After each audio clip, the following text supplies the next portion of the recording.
تاریخی اور مذہبی اعتبار سے دنیا کا اہم ترین شہر فتح ہونے جا رہا تھا۔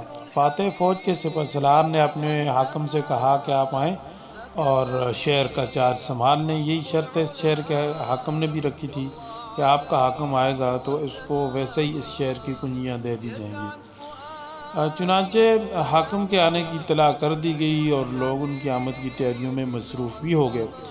جس دن اس فاتح نے شہر میں داخل ہونا تھا اس دن صبح سویرے لوگ اس کے استقبال کے لیے شہر کے باہر جمع ہونا شروع ہو گئے۔ صبح ہوئی، دن چڑھا، کوئی 10-11 بجے کا ٹائم ہوگا تو گرد و غبار ایک طرف سے اٹھتا ہوا نظر آیا تو لوگوں کو لگا کہ شاید اس حاکم کی سواری آ رہی ہے۔ لیکن جب غبار چھٹا تو دیکھا ایک اونٹنی کی نکیل تھامے شخص پیدل چلا آ رہا ہے، دوسرا شخص اونٹنی پر سوار ہے۔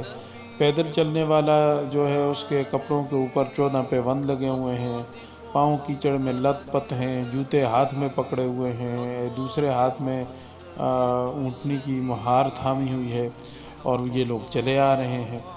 تو جو سپہ سالار تھے وہ پکار اٹھے کہ بیت المقدس والوں تیار ہو جاؤ، ہمارا حاکم عمر فاروق آن پہنچا۔ اور سپہ سالار حضرت ابو عبیدہ بن جراح رضی اللہ تعالیٰ عنہ تھے۔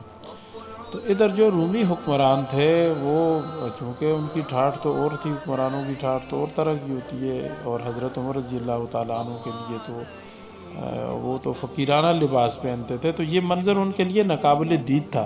پوچھا کہ عمر کون ہے جو اونٹنی پر سوار ہے؟ تو ابو عبیدہ بن جراح رضی اللہ تعالیٰ عنہ نے فرمایا نہیں، وہ تو ان کا خادم ہے، عمر وہ ہیں جو پیدل چل رہے ہیں۔ اب لوگوں میں چہم گوئیاں شروع ہو گئیں کہ یہ ہم کیا منظر دیکھ رہے ہیں۔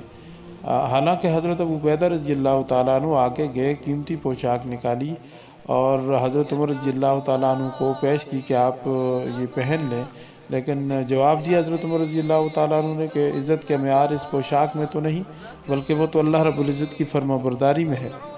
تو جب وہ شہر میں داخل ہوئے تو لوگوں نے پوچھا کہ یہ غلام نے آپ کی جو ہے نا وہ غلام کیوں آپ کی اونٹنی کے اوپر سوار ہے اور آپ پیدل چل رہے ہیں؟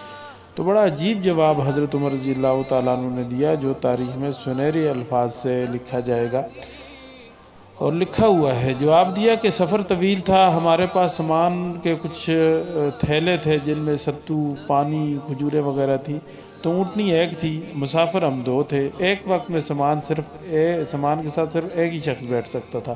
تو طے ہوا کہ ایک منزل ایک مسافر اونٹنی پر سوار ہوگا، دوسری منزل دوسرا مسافر اونٹنی پر سوار ہوگا۔